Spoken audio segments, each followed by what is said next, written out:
এই হাদিসটা শোনেন, নবী সাল্লাল্লাহু আলাইহি ওয়াসাল্লাম একদিন ঘুম থেকে উঠলেন ভয় পেয়ে, আতঙ্কিত। নবীজি ভয় পেয়ে আতঙ্কিত হয়ে ঘুম থেকে উঠে বলছেন লা ইলাহা ইল্লাল্লাহ, লা ইলাহা ইল্লাল্লাহ। তখন তার স্ত্রী পাশে যিনি শুয়ে আছেন তিনি বলছেন নবী সাল্লাল্লাহু আলাইহি ওয়াসাল্লাম বলছেন ওয়াইলুল লিল আরব, ওয়াইলুল লিল আরব মিন শাররি ক্বাদ ইখতারাব। আরব জাতির জন্য ধ্বংস, আরব জাতির জন্য ধ্বংস। কি ভয়ঙ্কর ফিতনা ধেয়ে আসছে ওদের দিকে, কি ভয়ঙ্কর ফিতনা ধেয়ে আসছে। এবং তিনি হাতের ইশারা করে দেখালেন এইভাবে যে আজকে, নবীজি বলছেন 1400 বছর আগের কথা, 1445 বছর আগের কথা, 1445 বছর আগে নবীজি বলেছেন আজকে, ওই সময় আজকে ইয়াজুজ আর মাজুজের যে দেয়ালের কথা মনে আছে? যুলকারনাইনের সময় এই দেয়াল এতটুকু পরিমাণ খুলে দেয়া হয়েছে, এতটুকু পরিমাণ খুলে দেয়া হয়েছে 1400 কত বছর আগে? তখন তার স্ত্রী বলছেন আনুহলিক ওয়া ফিনা সালিহিন, আনুহলিক ওয়া ফিনা সালিহিন ইয়া রাসূলুল্লাহ, আমাদের মধ্যে ভালো মানুষরা থাকা সত্ত্বেও কি আমরা ধ্বংস হয়ে যাব? আপনি যে বলছেন ওয়াইলুল লিল আরব, আরবদের জন্য ধ্বংস। নবীজি বলছেন নাম হ্যাঁ ধ্বংস হয়ে যাবে। ইদা কাসুরাতিল খাবাস, যখন নগ্নতা, বেহায়াপনা, অশ্লীলতা সমাজে রন্ধ্রে রন্ধ্রে ছড়িয়ে পড়বে, তখন আলেম জালেম সব ধ্বংস হয়। এই হাদিসটা অকাট্য হাদিস বুখারী মুসলিমের, মানে এটা সহিহ, এটা বিষয়ে কোনো সন্দেহ নেই। তাহলে নবীজি 1445 বছর আগে বলছেন যে আরবদের জন্য ধ্বংস ধেয়ে আসছে, এবং দেয়াল এভাবে খুলে দেয়া হয়েছে। কাদের দেয়াল? ইয়াজুজ আর মাজুজ। আর ইয়াজুজ আর মাজুজের সাথে আরবদের ধ্বংসকে সম্পর্কিত করা হলো না? ইয়াজুজ আর মাজুজের সাথে আরবদের ধ্বংসকে সম্পৃক্ত করা হলো এবং বেহায়াপনাকে সম্পৃক্ত করা হলো, তাই না? বুঝতে পারছেন? আরব জাতির ধ্বংসের সাথে ইয়াজুজ মাজুজকে কানেক্টেড করা হলো এবং অশ্লীলতাকে, কি বলেন, অশ্লীলতাকে কানেক্টেড করা হলো। এখন আপনি চিন্তা করে দেখেন, সারা বিশ্বে পর্নোগ্রাফি কারা ছড়িয়ে দিয়েছে? বলেন দেখি। পর্নোগ্রাফি কি বেহায়াপনা না? সমাজের ইদা কাসুরাতিল খাবাস, যখন সমাজের রন্ধ্রে রন্ধ্রে বেহায়াপনা ছড়িয়ে পড়ে নাই? হাদিসটা মিলান। সমাজের এই মেয়েদের এই যে ফ্যামিলিস্ট রেভলিউশন কারা ছড়িয়ে দিয়েছে? সমাজে মেয়ে ছেলে একসাথে চলবে একই পোশাকে কারা ছড়িয়ে দিয়েছে? সমাজে মেয়েদের বেপরদায় চলার এই সংস্কৃতি কারা ছড়িয়ে দিয়েছে? মাদক আর সুদের সংস্কৃতি কারা ছড়িয়ে দিয়েছে? সবচেয়ে বড় কথা, ফ্রি সেক্স, ওপেন সেক্স, জেনা, ব্যভিচার, পর্নোগ্রাফি, এগুলো কারা ছড়িয়ে দিয়েছে? এটাই ওই যে খুলে দেয়া হয়েছে। এটা আমার ব্যাখ্যা, এটা আমার বুঝ। পৃথিবীর এমন কোন রাষ্ট্র বাকি রাখে নাই তারা এগুলো ছড়াতে, এমন কোন রাষ্ট্র বাকি নেই। তাহলে সব জায়গায় ছড়িয়ে পড়বে না ইয়াজুজ মাজুজের ফিতনা? ছড়িয়ে পড়েছে। আল্লাহ সুবহানাহু ওয়া তাআলা আমাদেরকে খেলার ছলে সৃষ্টি করেন নাই, তাই করেছেন কি? আল্লাহ সুবহানাহু ওয়া তাআলা এই পুরো মহাবিশ্ব, আসমান জমিন, সাত আকাশ, এই পৃথিবী, জিন ও মানব জাতি, এই সব কিছুই একটা মহৎ বিশাল উদ্দেশ্যকে সামনে রেখে সৃষ্টি করেছে। আল্লাহ পাক কিন্তু খেলার ছলে এগুলো সৃষ্টি করেন নাই। আপনারা একটু আমার সাথে মনোযোগ দিবেন, তাহলে আলোচনা করে মজা পাওয়া যাবে ইনশাআল্লাহ। খেলার ছলে আল্লাহ পাক কোনো কিছু সৃষ্টি করেন নাই। উদ্দেশ্যটা কি? উদ্দেশ্য হচ্ছে আল্লাহ পাক বলছেন সূরা মুলকের মধ্যে, কোন সূরা? সূরা মুলক। আমরা রাতের বেলা তেলাওয়াত করার অভ্যাস করব ইনশাআল্লাহ। এটা গুরুত্বপূর্ণ আমল এবং সুন্নাহ। এই সূরার প্রথম দিকে আল্লাহ পাক বলেছেন আল্লাযী খালাকাল মাউতা ওয়াল হায়াতা লিয়াবলুয়াকুম আইয়ুকুম আহসানু আমালা। আল্লাহ পাক এই জীবন মৃত্যু মানে পুরো বিষয়গুলো সৃষ্টি করেছেন একটা উদ্দেশ্যে। উদ্দেশ্যটা হচ্ছে লিয়াবলুয়াকুম আইয়ুকুম আহসানু আমালা। আল্লাহ পাক দেখতে চান আমাদের মধ্যে আমলে শ্রেষ্ঠকে। আল্লাহ পাক দেখতে চান আমাদের মধ্যে আমলে আহসানকে। আহসান শব্দটা কি? আহসান। হাসান মানে হলো উত্তম, আহসান মানে সবচেয়ে উত্তম, কবির মানে হলো বড়, আকবর মানে কি বলেন? সবচেয়ে বড়, সগীর মানে ছোট, আসগর মানে সবচেয়ে ছোট। তো এখানে যে শব্দটা ব্যবহার করা হয়েছে এটাকে আমরা আরবি ব্যাকরণের ভাষায় বলি ইসমে তাফজিল, আর ইংরেজিতে বলি সুপারলেটিভ ফর্ম। কি ফর্মস? সুপারলেটিভ তো বোঝেন, যেটা দিয়ে সর্বোচ্চটা বোঝায়। এখানে হাসান এর সুপারলেটিভ হচ্ছে আহসান। আল্লাহ পাক দেখতে চান এই দুনিয়াতে আমরা আমলে আহসানকে। সুবহানাল্লাহ। আল্লাহ পাক দেখতে চান না গরু খাওয়া মুসলিমকে আল্লাহ পাক দেখতে চান না? জুমার দিনে কে নামাজ পড়তে আসে? আল্লাহ পাক দেখতে চান না ঈদের দিনে কারা নামাজ পড়তে আসে? রমজান মাস আসলে কারা মুসল্লি হয়? আল্লাহ পাক এটা দেখতে চান। আল্লাহ পাক কি দেখতে চান? আমলে আহসান। আহসান হতে হলে কি গতানুগতিক মুসলিম হলে চলবে, না শক্ত মুসলিম হতে হবে? কোনটা? মুসলিম এখন বাংলাদেশে মোটামুটি দুই প্রকার। একটা হচ্ছে সুবিধাবাদী মুসলিম, আর একটা হচ্ছে প্রকৃত মুসলিম। সুবিধাবাদী মুসলিম কেমন? নামাজও পড়বো, সুদও খাবো, আমি যাকাতও দিব, এদিকে ঘুষও নিব। ধরেন যে বছর বছর হজ ওমরা করলাম, আবার অন্যের সম্পদ আত্মসাৎ করছি, মানুষের উপর জুলুম করছি। মানে যে অংশটুকু পালন করতে আমার কোনো সমস্যা নাই, ওই অংশটুকু আমরা পালন করতে কোনো সমস্যা মনে করি না। আর যে অংশগুলো পালন করলে আমার দুনিয়ার ক্ষতি হয়, দুনিয়ার স্বার্থ ক্ষুণ্ণ হয়, সেগুলো আমরা পালন করতে চাই। এই ধরনের মুসলিমটাকে কি বলে? সুবিধাবাদী মুসলিম। ইংরেজি একটা সুন্দর শব্দ আছে, শব্দটা হলো Protestant version of Islam. Protestant version of Islam, যে প্রোটেস্ট্যান্ট খ্রিস্টান আছে, প্রোটেস্ট্যান্ট খ্রিস্টান, ওইরকম প্রোটেস্ট্যান্ট মুসলিম মানে সুবিধাবাদী মুসলিম। তো সুবিধাবাদী মুসলিমদের জন্য কি জান্নাত? মুসলিম কাকে বলে? মুসলিমের সবচেয়ে সেরা এক্সাম্পল আল্লাহ পাক কোরআনে যেগুলো দিয়েছেন, তারা হচ্ছেন নবীগণ। তারা কারা? নবীগণ। এবং সর্বশ্রেষ্ঠ নবীকে মুহাম্মদ রাসূলুল্লাহ সাল্লাল্লাহু আলাইহি ওয়াসাল্লাম। সেই সর্বশ্রেষ্ঠ নবী মুহাম্মদ সাল্লাল্লাহু আলাইহি ওয়াসাল্লামকে আল্লাহ পাক একজন নবীর দৃষ্টান্ত দিয়ে মুসলিম হওয়ার কথা বলছেন, আর মুসলিম হওয়ার উৎসাহ দিচ্ছেন। কিভাবে? সেই নবীর নাম হচ্ছে ইব্রাহিম আলাইহিস সালাম। আল্লাহ পাক সূরা বাকারা পড়ে দেখবেন, শুরুর দিকে আছে, প্রথম পারার একদম শেষের দিকে। আল্লাহ পাক বলছেন, বা'দা আউযু বিল্লাহি মিনাশ শাইতানির রাজীম, ইয ক্বালা লাহু রাব্বুহু আসলিম। হে নবী মুহাম্মদ সাল্লাল্লাহু আলাইহি ওয়াসাল্লাম, যখনই আমি আল্লাহ ইব্রাহিমকে বলেছিলাম আত্মসমর্পণ করো, বুঝুন কথাটা, যখনই আমি আল্লাহ ইব্রাহিমকে বলেছিলাম আত্মসমর্পণ করো, ক্বালা, ইব্রাহিম বলেছিল আলাইহিস সালাম, আসলামতু লিরাব্বিল আলামিন, আমি জগৎ সমূহের প্রতিপালকের নিকটে কি করলাম? আত্মসমর্পণ করলাম। এটা কেমন ছিল আত্মসমর্পণ? আল্লাহ পাক বলেছেন, তোমার স্ত্রী এবং সন্তানকে রেখে আসো। কোথায়? কোথায়? জনমানব শূন্য জায়গায়। তখন কাবাঘর নির্মাণ হয় নাই, সেখানে খাবারও নাই, পানিও নাই। ইব্রাহিম আলাইহিস সালামকে বলেছিলেন যে আল্লাহ, আপনার এই আদেশের পিছনে যুক্তি কি, দর্শন কি, বিজ্ঞান কি? না। বলেন তো দেখি। ইব্রাহিম আলাইহিস সালাম কি আঙ্গুল তুলেছিলেন আল্লাহ পাকের আদেশের উপরে? না। এটা হলো মুসলিম। বলেছেন সন্তান বড় হয়েছে, ফালাম্মা বালাগা মাআহু সা'য়া, যখন বাচ্চা দৌড়াদৌড়ি করতে শিখলো, মানে দৌড় দিতে শিখলো বাবার সাথে, তখন তিনি বলছেন, ক্বালা ইয়া বুনাই, হে আমার সন্তান, ইন্নী আরা ফিল মানামি আন্নী আযবাহুক, আমি স্বপ্নে দেখেছি আমি তোমাকে জবাই করছি। ফানজুর মাযা তারা, তোমার কি রায় আমাকে বলো। সন্তান ইসমাঈল বলছেন, ইয়া বাতি, হে আমার বাবা, ইফআল মা তু'মার, আপনাকে যে আদেশ করা হয়েছে আপনি তাই করুন। সুবহান, সাতাজিদুনি ইনশাআল্লাহু মিনাস সাবিরিন, ইনশাআল্লাহ আপনি আমাকে ধৈর্যশীল পাবেন। এই যে বাবা ছেলে, এটা হলো মুসলিম, এটা হলো ইসলাম। ইয ক্বালা লাহু রাব্বুহু আসলিম, আল্লাহ যখন তাকে বলেছেন আত্মসমর্পণ করো, ব্যাস তিনি বিনা বাক্য ব্যয়ে আল্লাহ পাকের হুকুমের সামনে মাথা পেতে দিয়েছে। এর নাম হলো কি? এখন বলেন, এই মানদণ্ডে আমরা কতজন মুসলিম আছি? এখন নামাজের বৈজ্ঞানিক ব্যাখ্যা খোঁজে মানুষ, এখন রোজার বৈজ্ঞানিক ব্যাখ্যা খোঁজে, যাকাতের অর্থনৈতিক ব্যাখ্যা খুঁজি। ব্যাখ্যা তো আছে, আছে না নাই? এই ব্যাখ্যা আমার না জানলেও চলবে। ব্যাখ্যা আছে, ব্যাখ্যা মিলতে পারে, আবার আমার মানে সংকীর্ণ বুদ্ধিতে নাও আসতে পারে। তো আল্লাহ পাক হুকুম করেছেন, ব্যাস যথেষ্ট আমার জন্য। আল্লাহ পাক হুকুম করেছেন তাওহীদ শিখতে হবে, শিখবো। আল্লাহ হুকুম করেছেন 5 ওয়াক্ত সালাত পড়তে হবে, পড়তে হবে। আল্লাহ পাক হুকুম করেছেন যদি আমাদের নেশাব পরিমাণ সম্পদ হয় যাকাত দিতে হবে, ব্যাস দিতে হবে। আল্লাহ পাক মা বোনদেরকে হুকুম করেছেন বালেগা হয়ে গেলে কি করবে?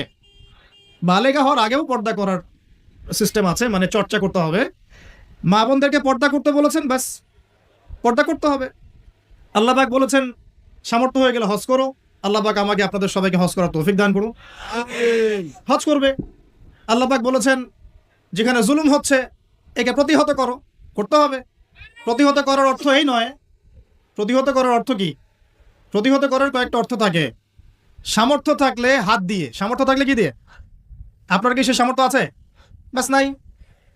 ফাইল্লাম ইয়াস্তাতি, যদি না পারো, ফাবি কি লিসানিহি, ফাবি লিসানিহি, জবান দিয়ে কথা বলেন। আপনার কথা বলার স্বাধীনতা নাই? আছে তো? সত্যি আছে? মাশাআল্লাহ। আচ্ছা, তাহলে জবান দিয়ে বলবেন। তাহলে কি বলবেন? জবান দিয়ে বলবেন, যতদূর পারেন বলবেন। আর ওয়াইল্লাম ইয়াস্তাতি, যদি এটাও করতে না পারো, তাহলে ফাবি কলবিহি, অন্তর থেকে ঘৃণা করো। ঘৃণা কি আছে? ওয়াবিযালিকা আদআফু মিনাল ঈমান, এটা হলো ঈমানের সবচেয়ে নিচু অংশ। এরপরে ঈমানের কোনো অংশ নাই। মানে অন্যায়, অবিচার, জুলুম, পাপাচার দেখেও যাদের মনের মধ্যে ঘৃণাও আসছে না, আমরা আর মুমিন নাই। সত্যি কথায় এটাই সত্য কথা, আমরা মানি আর না মানি। আল্লাহ পাকের শাস্তি আসার আগেই তওবা করে ফিরে আসা উচিত। আল্লাহ পাক তৌফিক দান করুন। আমিন। তো ইসলাম বোঝাচ্ছিলাম যে দেখুন, যখন আল্লাহ পাকের যে হুকুম চলে আসবে তার সামনে আত্মসমর্পণ করার নাম কি? ব্যাস, এই হলো ইসলাম। এখন বলেন, সত্যিকার অর্থে আমাদের সমাজে এই সুবিধাবাদী মুসলিমদের সংখ্যা বেশি না প্রকৃত মুসলিমদের সংখ্যা বেশি? আল্লাহ পাক বলেছেন আমাদেরকে প্রকৃত মুসলিম হতে। আল্লাহ পাক দেখতে চান, এই সৃষ্টির উদ্দেশ্য কি? আল্লাহ দেখতে চান সবচেয়ে শ্রেষ্ঠ মুসলিম কারা। সুবহানাল্লাহ, সুবহানাল্লাহ। আল্লাহ পাক আমাদেরকে শ্রেষ্ঠ মুসলিম হওয়ার তৌফিক দান করুন। এখন এই কাজটা তো সহজ না। কাজটা কি সহজ? কাজটা কিন্তু এত সহজ না। তো কাজটাকে সহজ করার জন্য আমরা আল্লাহর তৌফিক কামনা করি। আল্লাহ পাক আমাদের সবাইকে তৌফিক দান করুন। সর্বপ্রথম আল্লাহ পাক আমাদেরকে দান করুন আল্লাহ পাকের রহমত। আল্লাহ পাক আমাদেরকে দান করুন আল্লাহ পাকের মারেফত, আল্লাহ পাকের দ্বীনের বুঝ, নেক হায়াতের মধ্যে বরকত এবং সঠিক বেঠিক ভালো মন্দ বোঝার ক্ষমতা এবং হক চিনে গেলে তার উপর অটল থাকার তৌফিক। আল্লাহ পাক আমাদের সবাইকে এগুলো দান করুন। আমিন। এখন আজকের যে কথাটা বলতে চাচ্ছি, যে আমরা যদি আমাদের জীবনটা কাজে লাগিয়ে আল্লাহ পাকের রেজামন্দি হাসিল করতে চাই, সমকালীন ফিতনাময় প্রেক্ষাপটটা আরও কঠিন বেশি। আগের প্রেক্ষাপটটা যতটা কঠিন ছিল, আস্তে আস্তে প্রেক্ষাপট কি হচ্ছে? আরও কঠিন হচ্ছে। যেমন পুরো বিশ্বের ক্ষমতা একসময় মুসলিমদের হাতে ছিল, এখন আছে কি? পুরো বিশ্বের অর্থনৈতিক চালিকা শক্তি একসময় মুসলিমদের হাতে ছিল, এখন কি আছে? পুরো বিশ্বের আপনার বিজ্ঞান প্রযুক্তি বলেন, সামরিক বিষয়গুলো বলেন, সেনাবাহিনী বলেন, হ্যাঁ, রাষ্ট্রীয় কাঠামো বলেন, খেলাফা বলেন, যত বড় বড় কথা শব্দগুলো, এগুলো একসময় মুসলিমদের হাতে ছিল। কাদের হাতে ছিল? এখন কি পুরো বিশ্বের কন্ট্রোল মুসলিমদের হাতে আছে? পুরো বিশ্বের অর্থনৈতিক কন্ট্রোল আছে? পুরো বিশ্বের পলিটিক্যাল কন্ট্রোল? পুরো বিশ্বের এই যে বড় বড় অস্ত্রশস্ত্রগুলো মুসলিমদের হাতে আছে? মিডিয়াগুলা, প্রযুক্তি? তো এখন প্রেক্ষাপট তাহলে আরো বেশি জটিল।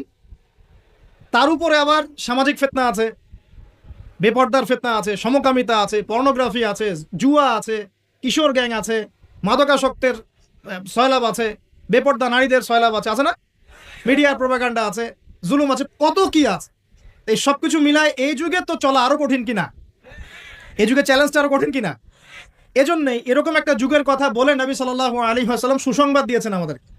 কি সুসংবাদ? নবীজি বলছেন, ইন্না মিন ওয়ারাকুম জামানা সাবরিন, বলেন সাল্লাল্লাহু আলাইহি ওয়াসাল্লাম, তোমাদের সামনে একটা কঠিন সময় আসছে, কঠিন সময়। উদাহরণ দিতে গিয়ে নবীজি বলছেন, সময়টা এমন কঠিন যে হাতের মধ্যে আগুন ধরাটা যতটা কঠিন, হাতে ঈমান ধরে রাখা অত কঠিন হয়।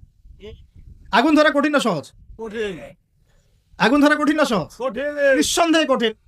তাহলে ঈমান ধরে রাখাটাও হবে ওই রকম কঠিন। তার মানে বুঝতে পারছি, এখন আমরা যারা ঈমান নিয়ে চলাফেরা করার দাবি করছি কিন্তু ওইরকম হিট ফিল করছি না, তাহলে ঈমানেও সমস্যা নাকি? আচ্ছা, নবীজি বলছে সুসংবাদ হচ্ছে, ওই জামানাতে যদি তোমরা আমার সুন্নতের উপরে অটল থাকতে পারো, ভালো করে শোনেন দিনী ভাইরা, ওইরকম ফিতনাময় পরিবেশে কঠিন জামানায় যদি তোমরা আমার সুন্নত, আমার আদর্শের উপরে অটল থাকতে পারো, আল্লাহ পাক তোমাদেরকে 50 জন শহীদ সাহাবীর নেকি দিবে ইনশাআল্লাহ। তাহলে আমাদের তো পথ পেয়ে গেলাম। আমরা কি এই সমাজ থেকে এখন পালিয়ে যাব, না এখানে থেকেই পরিবর্তনের চেষ্টা করবো? কোনটা? ব্যাস, আমাদের কাজও পেয়ে গেলাম।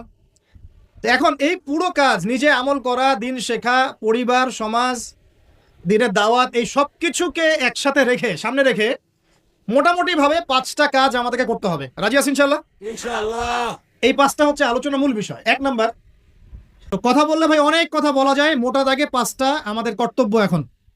আল্লাহ পাক আমাদের সবাইকে করার তৌফিক দান করুন। এক নাম্বার হচ্ছে দুনিয়ায় সফল হতে, পরকালে আল্লাহ রেজামন্দি হাসিল করতে এবং দ্বীন ইসলামকে আল্লাহর জমিনে বিজয়ী করতে সর্বপ্রথম আমাদের ঐক্যবদ্ধভাবে যে কাজটা করতে হবে সেটা হলো আল্লাহর দ্বীনের জ্ঞান শেখা, আল্লাহর দ্বীনের ইলম অর্জন করা। একদম মুখস্থ করে নেন আজকের লেকচার। কি অর্জন করা? ইলম অর্জন করা, দ্বীনি ইলম অর্জন করা। আপনি দুনিয়াবি ইলমে ডক্টর, ইঞ্জিনিয়ার, পাইলট, ব্যারিস্টার, জজ যাই হন, দ্বীনি ইলম অর্জন করতে হবে। আপনি যেই হন না কেন, যে কেউ হন না কেন, দ্বীনি ইলম আপনাকে অর্জন করতে হবে। কতটুকু অর্জন করতে হবে? কতটুকু? যতটুকু অর্জন করলে আমি শিরক চিনতে পারি, তাওহীদ চিনতে পারি, আমি সুন্নাত চিনতে পারি, বেদাত চিনতে পারি, আমি হালাল চিনতে পারি, হারাম চিনতে পারি, আমি হক চিনতে পারি, বাতিল চিনতে পারি, আমি ঈমান ভঙ্গের কারণ জানতে পারি, আমি ওযু, গোসল, নামাজ, একামত, কালিমা, আমাদের এই যে বুনিয়াদী শিক্ষা, দ্বীন ইসলামের বুনিয়াদী শিক্ষা আমাকে অর্জন করতেই হবে। রাজি আছেন ইনশাআল্লাহ?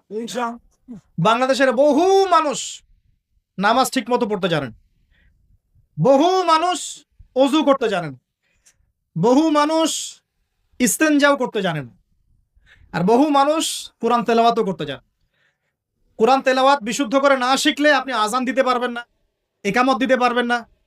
আপনি নামাজে দাঁড়িয়ে আল্লাহু আকবার বলে সানা পড়তে, সূরা ফাতিহা পড়তে, আরেকটা সূরা মেলাতে, রুকুর তাসবিহ, সিজদার তাসবিহ, তাশাহুদ, দুরুদ, মাসুরা এগুলো শুদ্ধ করে পড়তে পারবেন না।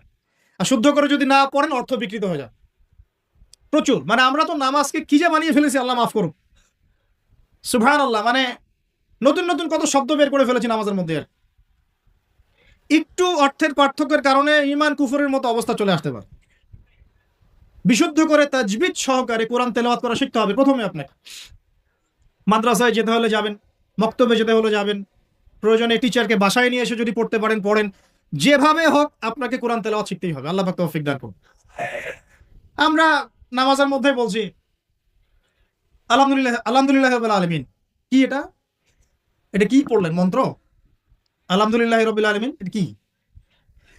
আলহামদুলিল্লাহ, এই যে আলহামদু শব্দটা সঠিক করে উচ্চারণ করতে পারছেন অনেক। আলহামদু মানে সমস্ত প্রশংসা আল্লাহর জন্য। আলহামদুলিল্লাহ সমস্ত প্রশংসা। আলহামদুলিল্লাহ কি? আলহামদুলিল্লাহ মানে সমস্ত নিন্দা আল্লাহর জন্য। নাউজুবিল্লাহ। আমার কথা কি বিশ্বাস করছেন না? ওলামায়ে কেরামকে জিজ্ঞাসা করেন। কুল হু আল্লাহু আহাদ এটা কি? কুল হু আল্লাহু আহাদ মানে কি? তো কুল মানে খাও, কুল মানে কি? কুল হু আল্লাহু আহাদ, বলুন তিনি আল্লাহ এক। শব্দের অর্থ আছে তো? এখানে পেশাব করিবেন না, করিলে এত টাকা জরিমানা। কমাটা যদি না এর পরে নিয়ে বসাই তাহলে এখানে পেশাব করিবেন না, করিলে। আপনারা কি মনে করেন যে আরবির এরকম সিকোয়েন্স নাই? বলছে কুলহু সূরা, সূরাটার নাম কি কুলহু? কুলহু বলে কোনো শব্দ আছে?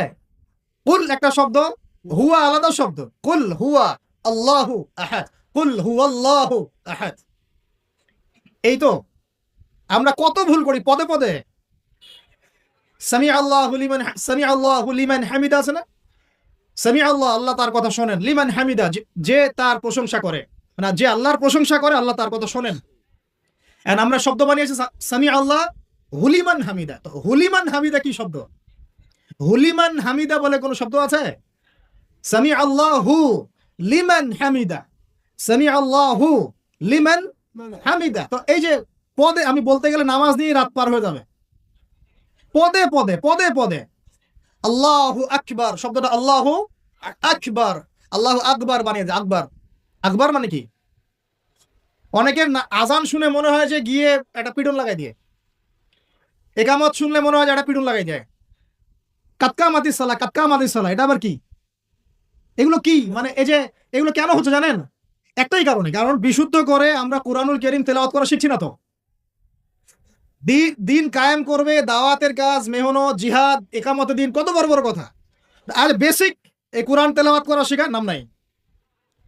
আমরা ইয়াংদের মধ্যে একটা সমস্যা দেখছি এখন, ফ্যান্টাসি। ফ্যান্টাসি ফ্যান্টাসি মানে আগে হয়তো মানে বিপথে ছিল, হেদায়েত পেয়েছে, ইসলামের দিকে এসেছে। এখন অনেক বড় বড় স্বপ্ন, মাশাআল্লাহ, স্বপ্ন দেখা ভালো, বড় বড় স্বপ্ন, বড় বড় ইচ্ছা। অনলাইনে বসে গরম করে ফেলছে একদম, ফেসবুক গরম, ইউটিউব গরম, ব্লগ দিয়ে ভর্তি গরম। কিন্তু বেসিক যে কোরআন তেলাওয়াতটা করা শিখবে সেটা ঠিক নাই। 3 মাস কোরআনটা তেলাওয়াত করা শিখবে একজন আলেমের কাছে নাই। একটা কোর্স লঞ্চ করে দেন 6 মাস ক্লাস করবে না, প্রথমে 1 মাস ক্লাস করে পরে নাই, 5 মাস নাই। এইভাবে ভাই দিনের হয়তো সামান্য কিছু খেদমত হতে পারে, সামগ্রিক পরিসরে ইসলাম বিজয়ী হবে না। এক কথায় আমরা যদি এই যুগের আবু বকর, ওমর, উসমান, আলী রাদিয়াল্লাহু আনহুম আজমাইন হতে না পারি, তাহলে এই যুগের সেই ইসলামী খেলাফত বাস্তবায়িত হবে না। এটা হলো মূল কথা। এই পথের প্রথম কাজটাই হচ্ছে দ্বীনি ইলম অর্জন করা। আর ইলম অর্জন করাটা আপনার জন্য কি? নফল, মুস্তাহাব, সুন্নত না ফরজ? এটা কে বলেছেন? রাসূলুল্লাহ সাল্লাল্লাহু আলাইহি ওয়াসাল্লাম বলেছেন, তালাবুল ইলমি ফরিদাতুন আলা কুল্লি মুসলিম। তালাবুল ইলম মানে জ্ঞান অর্জন করা, ফরিদা ফরজ মানে কি? ফরজ মানে বাধ্যতামূলক। আলা কুল্লি মুসলিম, কুল্লি মানে কি? প্রত্যেক। কুল্লি মানে কি? কুল্লু মানে প্রত্যেক। প্রত্যেক মুসলমানের উপরে, প্রত্যেক মুসলমান যে মুসলমান দাবি করে নিজেকে, কালিমা পড়েছে, তার উপরে জ্ঞান অর্জন করা ফরজ করেছেন আল্লাহ। আপনি কোরআন তেলাওয়াত না শিখে থাকতে পারবেন না, তো এটা আপনার উপর ফরজ করা হয়েছে। নামাজ কি পড়ছেন, কি বলছেন, এটা আপনাকে শিখতে হবে, তো এটা ফরজ করা হয়েছে। আজান দেওয়া শিখতে হবে, একামত দেওয়া শিখতে হবে, ইমামতি করার যোগ্যতা অর্জন করতে হবে।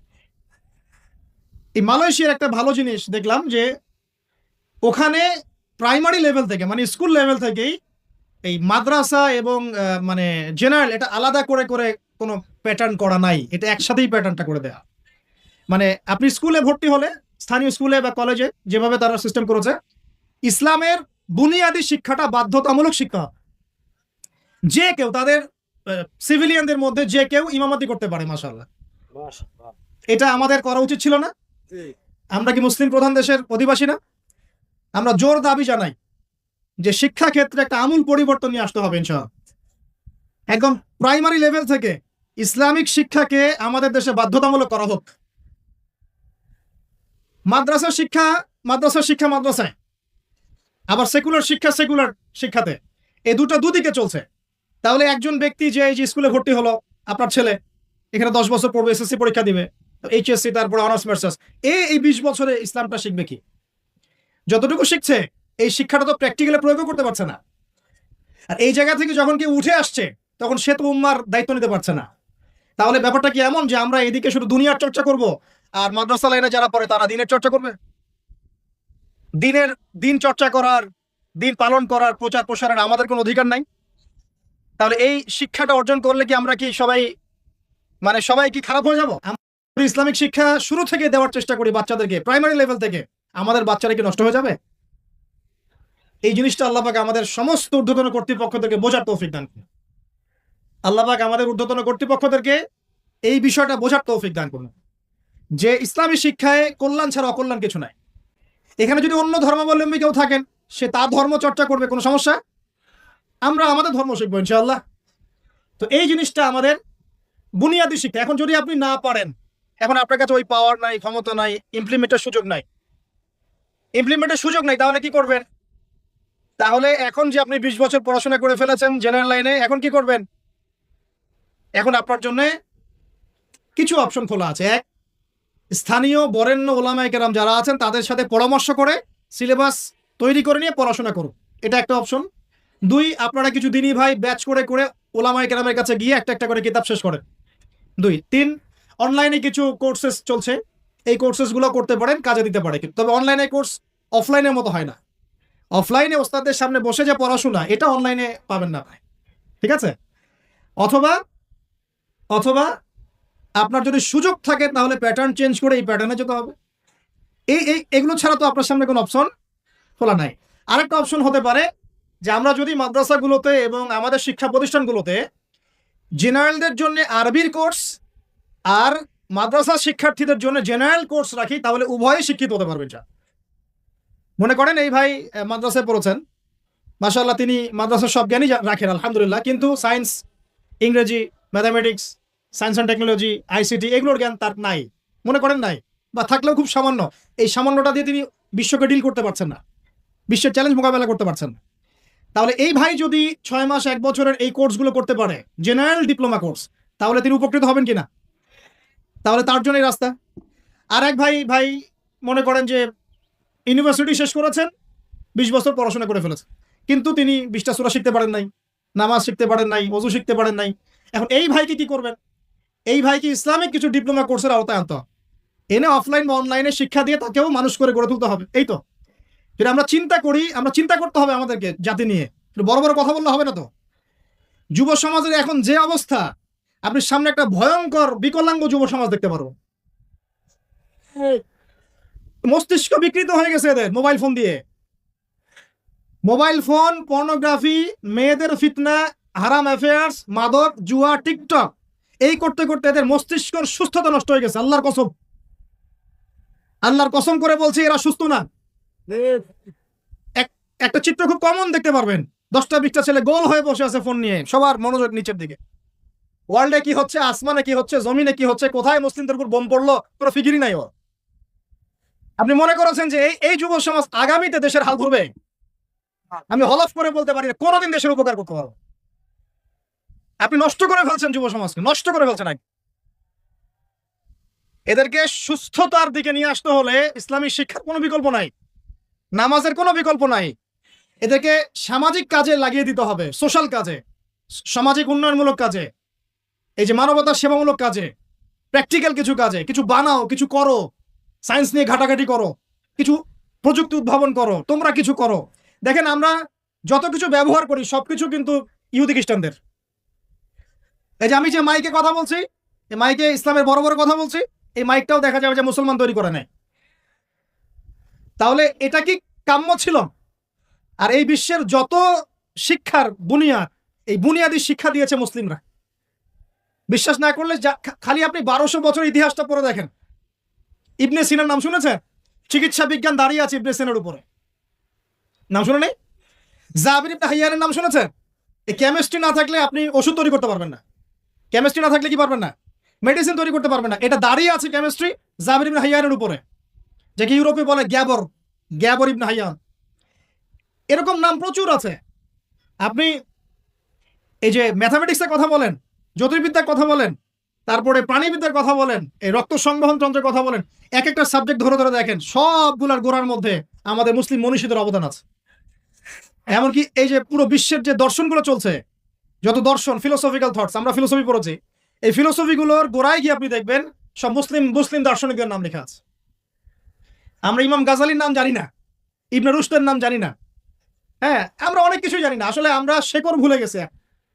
বিশ্বাস করেন আমরা এই যে প্রযুক্তি, মোবাইল ফোন, টিকটক, মেয়েদের পিছনে ঘুরতে ঘুরতে, অ্যাফেয়ার, বাইক চালানো, আমরা আমাদের জীবনের লক্ষ্যই ভুলে গেছি। আল্লাহ পাক আমাদের যুব সমাজকে তাদের জীবনের লক্ষ্য বোঝার তৌফিক দান করুন।